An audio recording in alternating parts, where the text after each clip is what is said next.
Roshan चटर्की, TV news मराठीमध्ये सर्वांचे सहर्ष स्वागत। पाहूया आजच्या ठळक घडामोडी।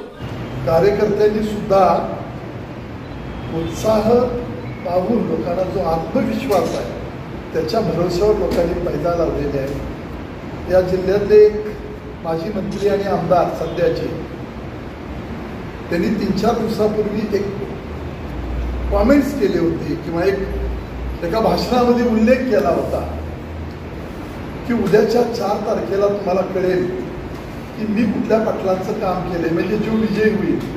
माझं त्यांनाही आव्हान आहे की अजून कोण माईचा लाल पैदा झालेला नाही राजकीय पुढारी की संजय पाटलाचं नशीब उलट सुलट करणारा, माझं भविष्य घडवणारे ही जिल्ह्यातली जनता आहे आणि त्यांनी ते घडवलंय आणि त्यांनी पाकिटाचं काम केलंय हे त्यांनी आज तुम्हाला मी स्पष्टपणानं सांगतो।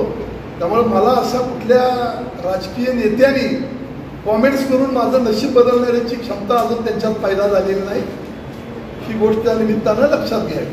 तुम्ही जर उद्या विजय झाला तर विष्णू पाटील तिन्ही उमेदवारांना पाठवलेलं आहे, त्यामुळे ते म्हणतो तसं सरकतील का? आता सरकतील का सरकवायचं ती वेळ आल्यावर ठरवू आपण। आज त्याच्यावर भाष्य नको, सुरुवात केलेली आहे, शेवट आपण करायचं आहे। आता या गोष्टीचा लय काळजी करायची।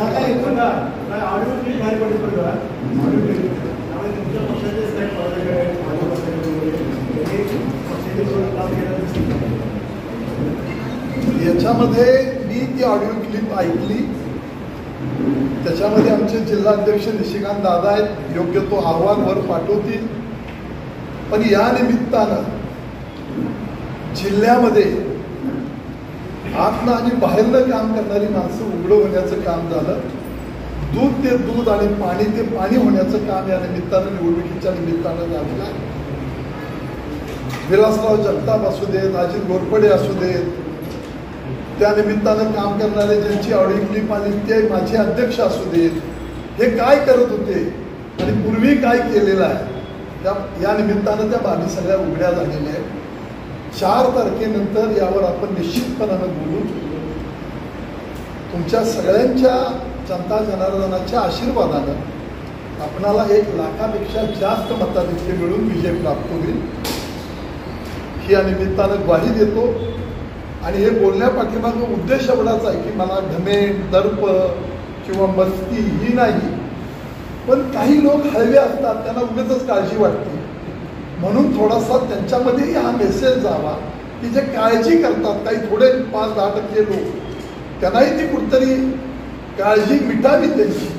आणि निश्चितपणानं जनता जनार्दनाच्या आशीर्वादानं की राजकीय जीवनामध्ये काम करताना त्या जनतेशी प्रामाणिक राहावं लागतं, नुसत्या मखलाशी करून राजकारण होत नाही। ज्या विलासरावांच्या बाबतीमध्ये बरेच दिवस मी समजावून सांगितलं, झाला नाही परिणामी सांगितलं तुला काय करायचं ते करा बाबा। अजित घोरपड्यांना एकदाही भेटायला गेलो नाही, मला माहित आहे तुम्ही करायचेच करणार आहे। आणि म्हणून ह्या जिल्ह्यामध्ये काही लोकांना वाटलं की हीच वेळ आहे की संजय पाटलावर वार करायची, म्हणून सगळ्यांनी ठरवून ज्याने ज्याने केलं त्याची हिशोब चुकती होती। तुमच्या मनात एक आणि मोठ्यात एक असं नसते, थेट असते। नाही सांगतो, ज्यांनी अश्लीलता केली त्याच्या पलीकडचे फोटो अजून आमच्याकडे प्राप्त झालेले आहेत। आणि मी त्यावेळी ओपन त्यांना चॅलेंज दिले की तुला काही केस घालायची असेल तर ती घाल, ते मॉर्फ केलेले फोटो आहेत का आणि काय केलंय का, तू केस घाल। ती काही केस घातलेली नाही, केस कुठल्या तरी एका दुसऱ्या प्रकरणामध्ये घातलेली दिसते, येऊ देत। पण मी एवढंच तुम्हाला सांगतो की गेले इलेक्शन होऊन 7 तारखेला मतदान झाले, आज तारीख 15 आहे, 7 दिवस झाले, 8 दिवस झाले। या 8 दिवसाच्या कालखंडामध्ये एक 200 लोकांना त्याची फोन केले, कसं झालंय काय झालंय। ज्या दिवशी मतदान होतं त्या दिवशी सकाळी मिरज पूर्व भागातल्या लोकांना, काही आटपाडीतल्या लोकांना, काही इतर मिरजेतल्या लोकांना असे त्यांचे फोन गेले की संपायला लागले, काही करून वाचवा, तुम्ही एवढं करू नका, थांबवा, मला मदत करा। हे सगळे रंग दाखवण्याचा प्रयत्न झाला आणि ज्यांनी आपणाला या इलेक्शनच्या दृष्टिकोनातून काही शब्द दिले होते ते न पाळणाऱ्यांची भूमिका मला समजून आली. त्यामुळं सुरुवात करणाऱ्यांचा त्यात शेवट असतोच त्या गोष्टीचा. तो शेवट काय होतं बघूया तिथं. एवढं काही कुणाला भ्यायचं कारण नाही.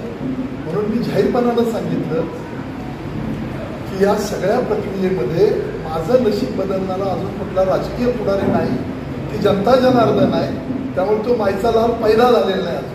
पुढील बातम्या पाहण्यासाठी आपले चॅनल लाईक आणि सबस्क्राईब करा व बेल आयकॉन दाबायला विसरू नका.